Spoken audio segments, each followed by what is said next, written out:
Hello there and welcome to this vlog of July 2022. And today's episode is going to be a continuation in the series of episodes that I'm doing on the weird and wonderful and terrifying organisations that exist in the BattleTech galaxy. Now, I've been thinking long and hard about which actual organisations I want to cover, and I try to steer more towards the less well-known organisations. For instance, I recently did the Brotherhood of Cincinnatus, who I'm guessing the vast majority of people who are kind of casual into BattleTech won't have heard of. So I thought I'd do something a little bit different today and do something that most people have heard of, or even if you are just really kind of on the peripheral level of BattleTech, or you're just getting into it, eventually you're going to come head to head with what we're going to talk about today, which is the Minnesota tribe, because it is by far the most compelling of all the kind of weird and wonderful conspiracy theories that exist within BattleTech. By some way, I think, just because it's so connected or interconnected to the core lore of BattleTech, which is that, from the Exodus right up until the clan invasion, it's very interwoven with that story. So how I'm going to do this is I'm going to structure it in almost two parts. I'm going to give a description of who and what the Minnesota tribe are, and then I'm going to go into some of the the conspiracy theories surrounding them. Now, it's important to realise though that this conspiracy theory is actually no longer a conspiracy theory because it has been answered. But I don't like that. One of the writers came out, or one of the product developers or something like that came out and said, "Oh yeah, the Minnesota tribe are these people," which kind of upset me a little bit because I much prefer the mystery. I prefer the in-universe people to be able to give some interpretation to what's actually going on with the Minnesota tribe, as opposed to it just being spoon-fed to us. So I can't say I was too impressed with that when I found that out, but I'm going to actually do that conspiracy theory last, because it is correct, but in universe it's not 100% known.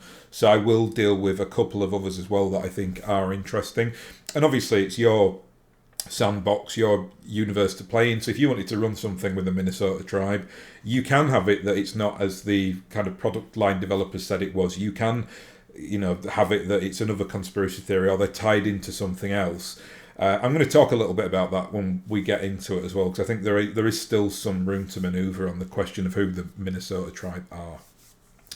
Right, so let's just get into some logistics then and time frames of where they exist. So the Minnesota tribe appeared in 2825 in the Draconis Combine, just out of nowhere. This was many decades after the Exodus. It was 4 years after the end of the First Succession War. There is a 9-year period between the end of the First Succession War and the start of the Second Succession War, and this is that period. So, 2825 sits right slap bang in the middle of that. So what happens then is these really weird, obsolete but amazing mechs turn up, SLDF mechs using SLDF tactics, and they just kind of run rickshaw through the Draconis Combine. So they attack random worlds. This goes on for a year, and we'll talk about some of these individually, some of these attacks. What happens though is that the House Kurita basically panic. This is a chap called Jinjiro Kurita. He's the coordinator at the time, and he just assumes, it's the Exodus are coming back, and they're going to basically, scorn us like naughty children for having the First Succession War. So what he actually does, because this is a period of peace, it's that 9-year period of peace, I think, between the First and the Second Succession Wars, he sends the majority of his forces out to bolster the periphery worlds as soon as, this happens with the Minnesota tribe, because he's just convinced this is a prelude to invasion. That makes sense as well, because if there is no kind of succession war, so to speak, or they're in a cold war at this period as opposed to real war, so there is no kind of front line with with House Steiner or House Davian, so it makes sense that he is able to do that, or that he does do that. there's also, it's not just the inner sphere powers who were majorly concerned about this, as you would expect, because obviously the Exodus, well, what we now know as the clans, but at the time they will have just known as Kerensky's SLDF. If they're going to come back, they're going to be super unhappy with what's gone on with the First Succession War. So they were all like, oh dear, they're going to come back and wage war on us and destroy us. It wasn't just the inner sphere powers that thought that way, that it was actually also ComStar. ComStar had a bit of a panic attack about this. Because they were just as guilty for the First Succession War as the inner sphere houses. So, that complicit, they were, and they have their own agenda as well. ComStar are not the good guys. They're pretty Machiavellian and pretty nasty. So they knew if Kerensky and co, at that point, I think Kerensky was well dead by that point, but like the ancestors of the SLDF, if they returned, they'd want vengeance for what they did to the inner sphere, which does actually happen eventually, but obviously hundreds of years after this incident. So ComStar also try to figure this out as well. They send out ROM. ROM are basically the external security force of ComStar. They send them out on like a mission to try and track down the Minnesota tribe and find out who they are. These attacks, though, they continue into 28-26. Sorry if I'm looking down here, it's just I've got some dates and notes to look at. The last attack was in March, and that's on a planet called Richmond in the Draconis Combine. And that's a really weird one because they basically attack a prison facility and they release, or the Minnesota tribe release all the political prisoners in this complex, and then they kind of onboard them all into their dropships and just fly away. It's very, very odd. I don't think anyone really knows what's going on. It is left like, explicitly ambiguous as to what's going on, but very interesting nonetheless. And even though it's such a small incident, really, I mean, in the pantheon of BattleTech lore, when you've got like planets being nuked and massive interstellar warfare and stuff like that, just a one little entity showing up and causing a bit of trouble seems pretty trivial. It's just because they thought it was the SLDF and everybody kind of panicked. So there you are. That's the story of the Minnesota tribe in a nutshell. There are other kind of things going on with them as well, like, in the books and if you kind of read through the source books and stuff like that, eventually there'll be some kind of excursion by interstellar expeditions to try and find them somewhere, and they'll track them, and maybe they're potentially in this place now. Things like that. But for all extents and purposes, I'm going to detail their history as somebody who's like looking back in, say, 2028 and being like, what happened here? This is weird. Like, they have no idea at this point that like the clans exist or anything like that. So that's, again, what the inner sphere is, what is publicly known about the I say publicly known, ComStar probably hid this as a top secret, but it's common knowledge within the universe on our side, that the Minnesota tribe exist and what they actually are in terms of the law. So that's who they are. Let's talk about now some of the conspiracy theories surrounding them, which now there are lots of them, as you'd expect. This is a huge conspiracy angle, and BattleTech does love a conspiracy theory. Like all conspiracy theories, though, and it's something I like to study because I think they're very interesting. I don't think I've ever met a conspiracy theory I've ever believed, but I think it's an interesting social phenomenon. That's kind of why I like it, and I love that, like, the way that like the truth can just get built upon by like hyperbole and subjective opinion and people's biases, and it just turns the truth into something completely warped and weird and fanciful, and to fit like a political agenda or something. And in a way, the BattleTech writers have been good at that, apart from when they came out and told us what the Minnesota tribe were. But they've been good at kind of like building that kind of mystery around the Minnesota tribe in particular. So I picked here 3 of the theories. The final one that I'll go through is actually the truth, but the other 2 I think are completely legitimate and could be the case as well if we hadn't have been told or spoon-fed what the truth was. So the first one is that this whole thing was a ComStar hoax. And I actually like this one the best because that really does fit like who ComStar are and what they do and how crazy they are. Again, you don't get that much detail on this, but there are documents to suggest that it may have been a hoax. Why would ComStar do that? Well, if you look at it in terms of when this incident happened, in 28-25, the first succession war had ended, and that meant that ComStar were in like a Machiavellian phase, like they were in the planning stage. So did they want to do something to get House Kurita to reposition all their forces to the periphery for some unknown reason that ComStar have got some kind of agenda with? And that's how they did it. And keep in mind that like the Comms Guard, who, kind of get ousted at Tukid and fight the clans, they turn up with like all these amazing old mechs that they've had in storage. So the mechs that the Minnesota tribe had, technically speaking, ComStar would have had access to those as well. I mean, it cites that they've got things like Lancelots, like the old SLDF Lancelot, which is an amazing mech, by the way. It's like the double heat sink one, 2 L lasers, a PPC, and an M laser. It's bloody incredible mech, that. Really underrated, I think, the Lancelot. But that's kind of that level of technology that the SLDF had is technically what ComStar still had in storage as well. So it wouldn't have been too difficult for them to do something crazy like this. And they have got prior. ComStar have done lots of crazy things like that. Well, they'll turn up pretending to be another force to create some political shenanigans or force a war or something like that.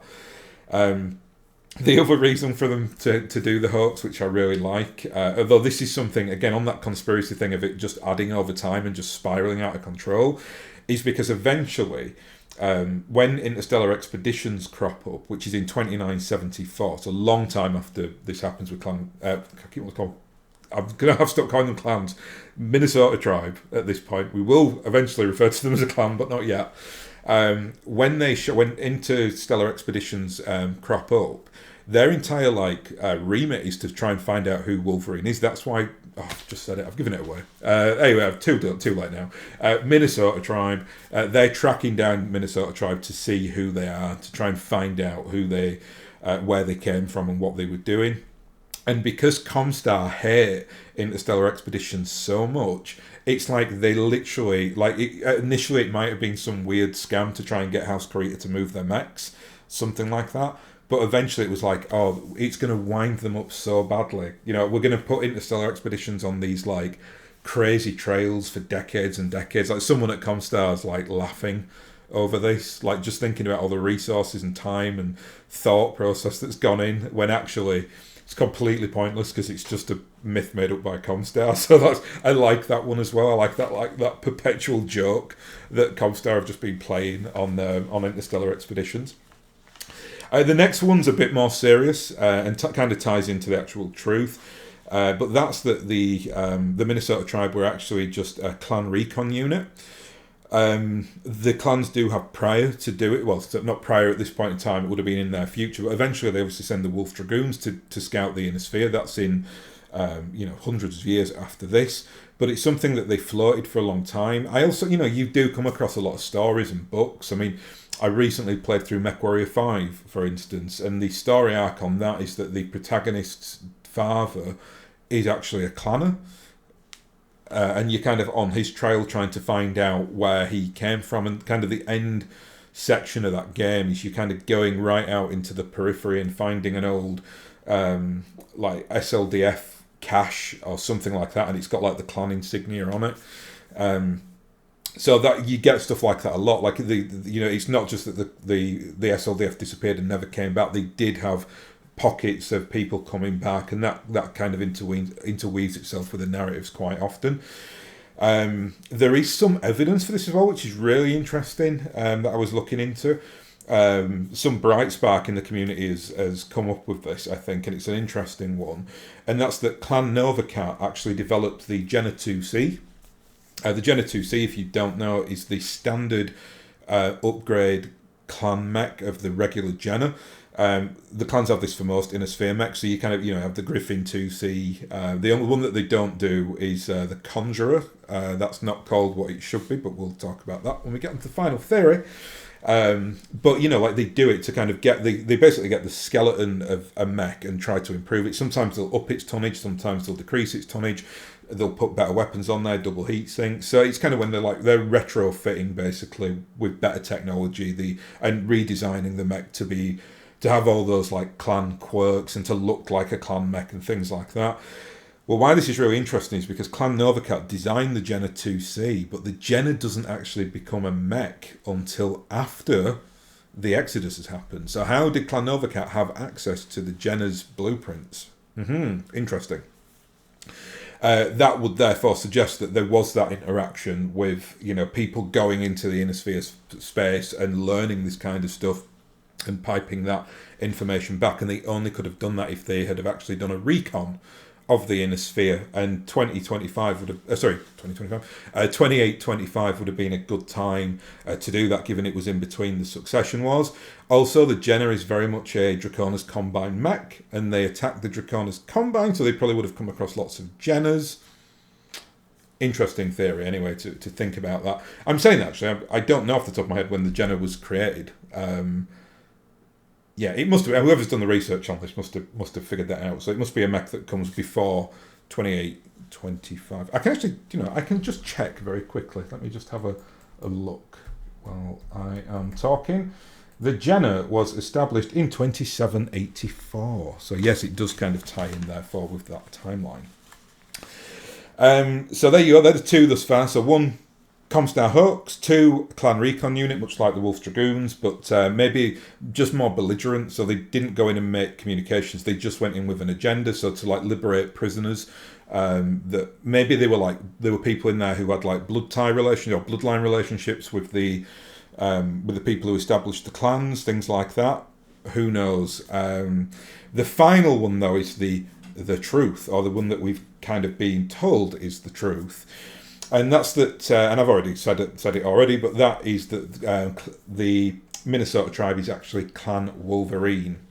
I'll very quickly give you a synopsis of Wolverine's history. I'm not going to go into too much detail here, but like all the clans, they are basically like the reimagined forces of the SLDF. So you have certain the big regiments or the big divisions or whatever else would just kind of get amalgamated and put together, redefined and then called Clan Jade Falcon or whatever. Clan Wolverine were actually the re-establishment of the 331st.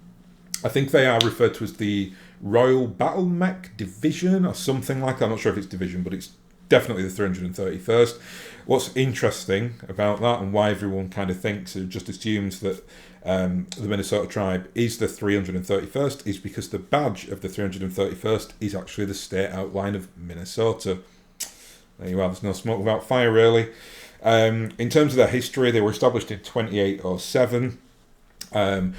They initially started out like all the other clans. They had their own identity and their own kind of established way of doing things, but they were very much under Nicholas Kerensky's, for want of a better term, guidebook on how a clan should operate. But eventually, their leader, a lady called Sarah I can never say her name, so it's got there's too many E's in there. McVitie, we'll say. I'll just call her Sarah from here on out. She basically. She started to kind of move away from from clan culture, to a point where in 2822 she actually allowed the casts within Clan Wolverine to start interacting with each other and mingling with each other. So you could be put into a labour caste and then eventually become a scientist, things like that, or basically what the clans refer to as unclan-like behaviour. So that really got the ire up of old Nick Kerensky. Because all the other clans at that point, they were well established and they were kind of on to creating their own version of culture. But Sarah was very much no, it's a bit weird, not for me. I want to kind of get back to the old way of doing things. It really kind of kicked off though when there was the discovery of a Bryant cache. A Bryant cache is basically just like a huge cache of weapons and mechs and bombs and stuff like that. And as clan culture always defines itself, you've got to fight over everything you find because it's a weird culture. So there will be trials of possessions and things like that if things like that come up. And it basically, I'm not going to go into too much detail here, but it was the catalyst that started the eventual end of Clan Wolverine, because their actions over how they dealt with the discovery of this Brian cache led to Nicholas Kerensky actually edicting a trial of annihilation against Clan Wolverine. That's because Sarah, who's very feisty, basically turned up and denounced Kerensky, Nicholas Kerensky, in front of all the other clans, which got a lot of heat, nuclear heat, you might say. And then they really went after Clan Wolverine and annihilated them. As you would expect, though, I think maybe, you know, Sarah was a very smart person. She was the Khan, obviously, of the clan. Did she have something in place to realising that this would happen? Probably. Now, this all kicks off in 25-23, and then in 2 years, just strangely enough, the Minnesota tribe just appear in the Draconis Combine. It's like the exact time period it would probably take them to get there as well if they were, you know, jumping from the clan worlds down into the inner sphere.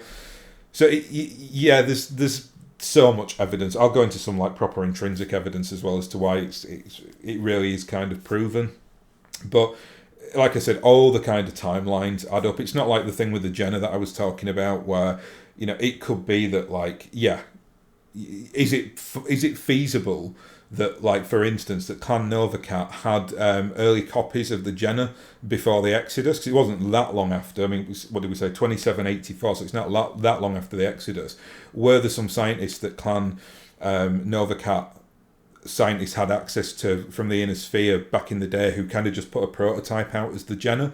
And then they found that in their records and were like, oh, we could make that into a good T2C. So, like, that could have happened for sure.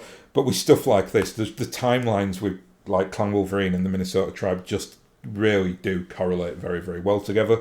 The one bit of real like empirical evidence that we have as well is that during the Battle of Richmond, which is when the Minnesota tribe liberated the prison, a pristine Lancelot from the SLDF was, well, the mech warrior was killed, and they found the pristine Lancelot, and on the mech warrior had like two insignia on. I think it was a hymn. On one, he had the 331st with the Minnesota outline on it, and then the other insignia was actually a Wolverine, snarling Wolverine with blood on its teeth, which is Clan Wolverine's insignia. So I think that kind of just wraps it up. That kind of kills the mystery. However, I was saying earlier, I said, you know, you can believe what you want, really. Yes, we had the one of the product line developers saying that was confirmed, this was a thing. However, if you kind of go for the first option here, which is that it was a ComStar hoax, did ComStar, which I think ComStar knew a hell of a lot more about the Exodus than they ever led on, did they know what happened to Wolverine and then planted this like dead mech warrior with the insignia of both for whatever reason, whatever weird and spurious, bizarre reasons they were coming up with to try and create this weird hoax? So are we being kind of like double bluffed on this one? I'm not saying that's the case, but I like that. I'd prefer to think that way than just, oh yeah, it's just Clan Wolverine. I think that's quite boring. Actually, I think it's much more interesting to kind of say, yeah, 95% Clan Wolverine, but you never know with ComStar because they are a bit wacky and a bit crazy and will do crazy things. So that's it, basically, in a nutshell. There you have. That's the kind of the flash history there of the Minnesota tribe, Clan Wolverine, and who they are. Before I go there, I just want to do a little bit of a, I don't know, we'll just call it like, just going around the houses on where I think Clan Wolverine can potentially come back into the IP, which I think it should happen. I saw on the, I think Catalyst Games Labs, they usually do that like monthly report. Well, maybe not monthly. They used to do it monthly. I think they probably do it quarterly now though, where they'll just like have some of the product line developers and the editors and the writers just talking about like the IP, the direction they're going to go in, new products, things like that. And I remember, I think a question on one of them, like from last year, someone said, are you going to do anything with Wolverine or Clan Wolverine? And I think the general consensus was no. Like it's a bit, you know, it's a bit out there now. Like we've moved on with what we're doing. We're in 3151.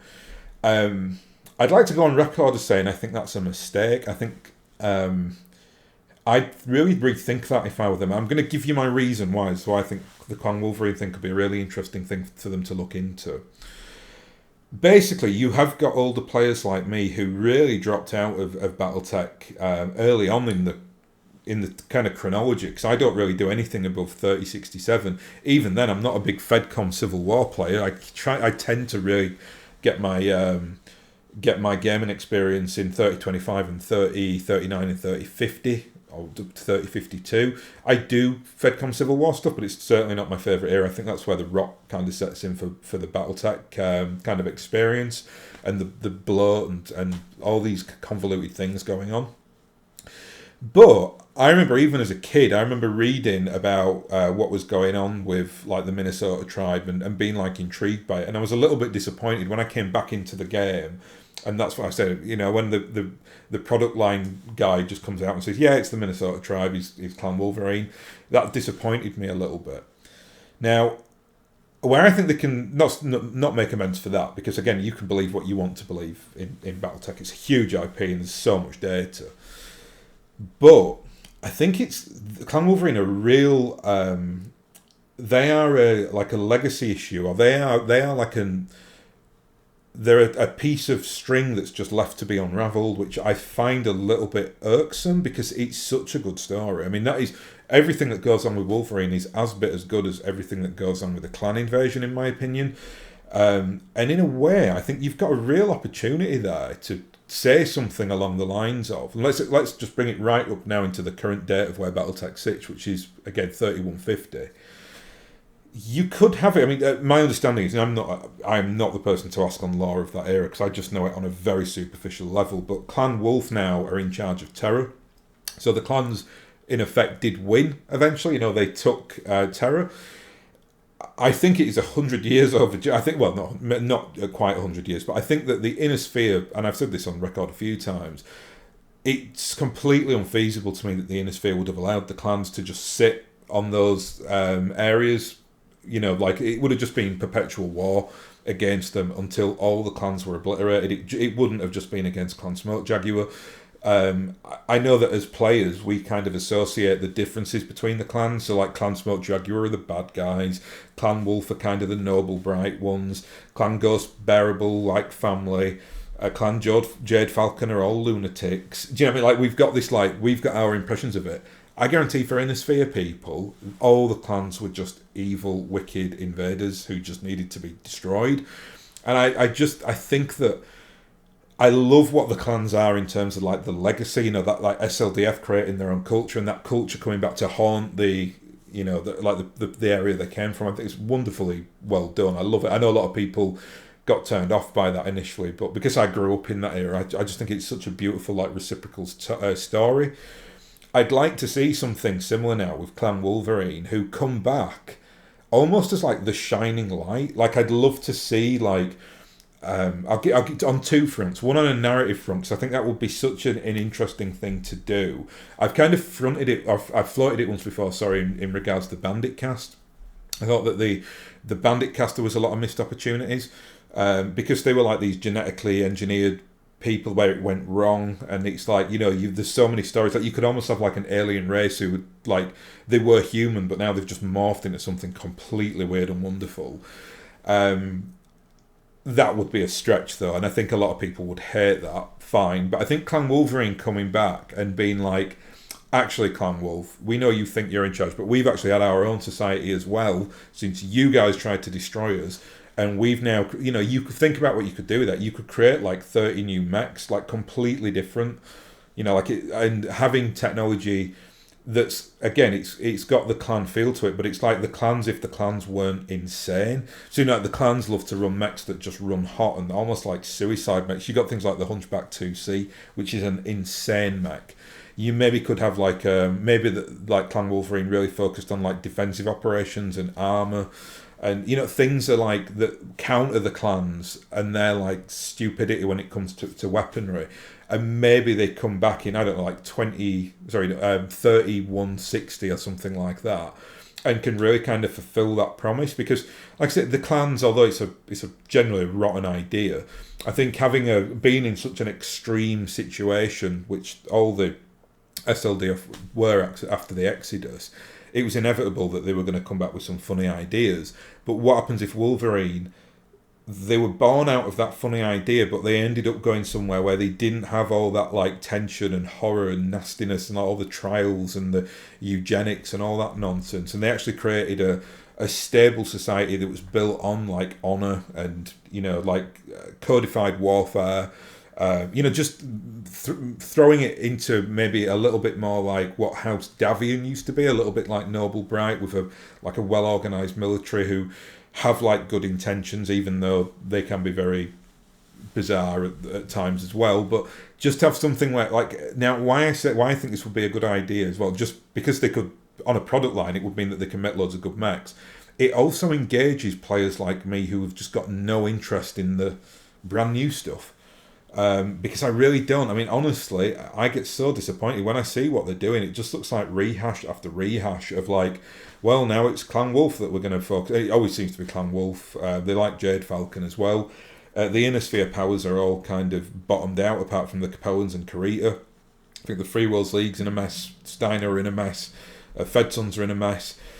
So is it time that like new thing comes forward, and where at a time when BattleTech has actually got some traction as well, and it's got a lot of support and energy around it, people are really into it again.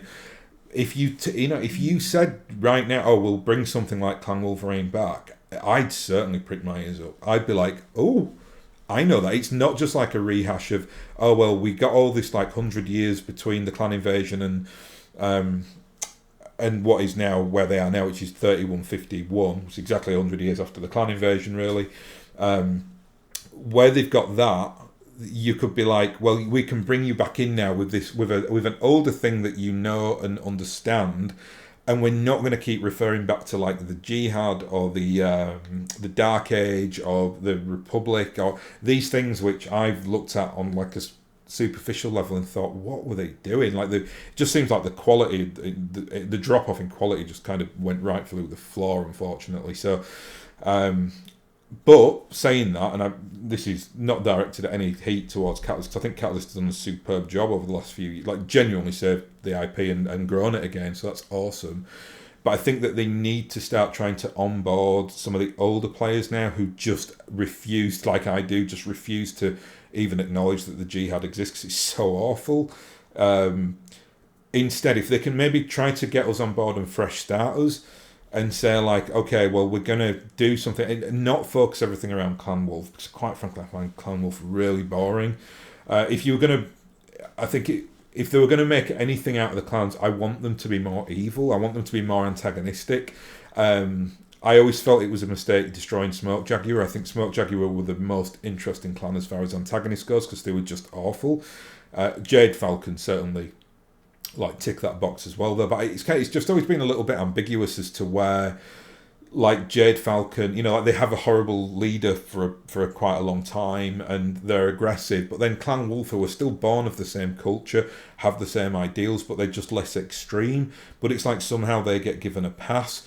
What I want to see now is the clans being horrible again. The one thing I'm completely contrarian with this, with most of the BattleTech players, Clan Ghostbear are actually one of my least favourite clans because they're actually tolerable, and I don't like that. I don't like it that they've kind of had this like period where they've been able to like link in with the Rasselhout Republic and create their own like dominion. I just think it's like I find it so hard to kind of understand how the Inner Sphere would ever allow any of them to just share borders with them. They would have just used their industrial might to crush them. Like, they kind of carved out those like big waves of territory in the northern part of the map. House Steiner just never would have allowed Jade Falcon to share a border with them. They would have just industrialised to the nth degree and just gone to perpetual warfare. It would have been the ex-succession wars, whatever it would have been at that point, and I know it would have been different because there's clans involved in it, but it would have just been that perpetual warfare. They wouldn't have had anything to do with them. It's too much of a risk, and this is proven out as well in like the in the Fedcom Civil War, because Clan Jade Falcon again go and attack them at that time, and it's like it's completely like it just does not follow to how an Inner Sphere power would react to something like that. It just doesn't. They're too obstinate. They're too militaristic. They found the counter to the clans, and they would have done that. And I'd love to see now in that new law. So from that 3150 period onwards, I think the clans now need to start being thrown back as antagonists, but also on the back foot as well. Like, like have them have the warfare go back into that direction. And I think introducing something like Clan Wolverine could be quite an interesting thing. I just look at it from a product standpoint as well. Like, think of you can go to the designers now and say, and I know they're still doing this, they're still designing mechs, but it's like you could just be like, look, we don't want the bipedal mechs anymore. We want something completely different. Just going in, like I said, they've earned the right, I think, now, because they've done the back catalogue on all, and by the time Kickstarter 3 comes out, so many of the mechs are going to be made, and at that point I think they need to start future-proofing the business and thinking about where they want to go with it over the next 10 years, which I'm sure they're doing, but I just don't want to see the same rehash of, it's Clan Jade Falcon and Clan Wolf having a scrap over this thing. Like, just let's get the Innisphere back to where we know it as older players, and let's put the clans back as antagonists. And I'd like to, something like, an introduction of Wolverine, I think, could facilitate that quite well. It's just my little thought there anyway. I'd love them to do something with it. I really would. I don't think they will. I think they've probably just kind of drawn a line under the Minnesota tribe and be like, well, it was fun while it was around, but now we've kind of answered the question, so we're just going to move on. That to me is a shame, though, because, again, speaking objectively as someone who doesn't play after 67, if I can't hang my hat on something, if I know that, like, it's just Clan Wolf, who I hate, Clan Jade Falcon, I hate all the clans, don't like any of them, then I'm just like, what interest do I have in this now? Like, do I have interest as a Fed Sons player who've had their capital captured by the Draconis Combine? I mean, yeah, that does bring up interesting things, but they don't, New Avalon is now Draconis Combine territory. So, like, I just feel like I've had, when I've come back into it, I've just had, like, an attrition warfare waged against everything I like in the game. The clans have terror, there's no, like, HPG network. It's just a whole mess. I don't really understand it. I'm looking at it and being like, they've just butchered it so much, I just can't even be bothered. I want to see again the silly House Steiner leaders and I want to see, like, the honour of, well, I suppose it still exists, because the Draconis Combine are, I think, the one power in the Innisphere that actually looked like the Draconis Combine looked when I played it. The Capellans are way more powerful, but I'm cool with that. But I just think they need to start thinking about how to try to lure us back in, get us back into because I'd love to do it. Honestly, I mean, someone asked me the other day on Twitter if I'd, like, reviewed one of the new books that came out, and I was just like, I can't do it. Like, I don't know enough about anything to do with the last, like, 100 years of BattleTech. From like the FedCom Civil War and end of the FedCom Civil War up to the 3150 era. I don't know enough about it to even give an opinion on it, other than what I've read on it I thought was really bad. I'm sure there are little nuggets and gems in there that are really good, but generally speaking, I'm like, it just doesn't work. Anyway, not to leave that on too much of a downer, but I'll leave it there. I'm going to try and do some more lore over the summer.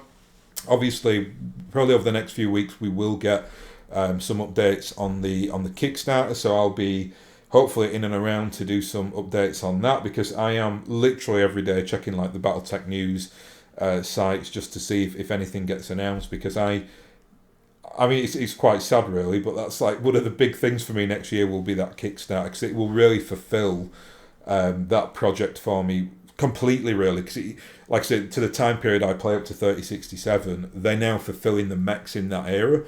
So, I mean, they might do like an exclusive FedCom Civil War Kickstarter for Kickstarter 4 if they ever do another one. And then I might collect that as well, and so it might continue on. But I just have a feeling that the third one's going to be, like, the final piece of the jigsaw for me. So there we go. Anyway, I'll leave it there, and I'll thank you very much for watching, and I'll hopefully catch you again next time.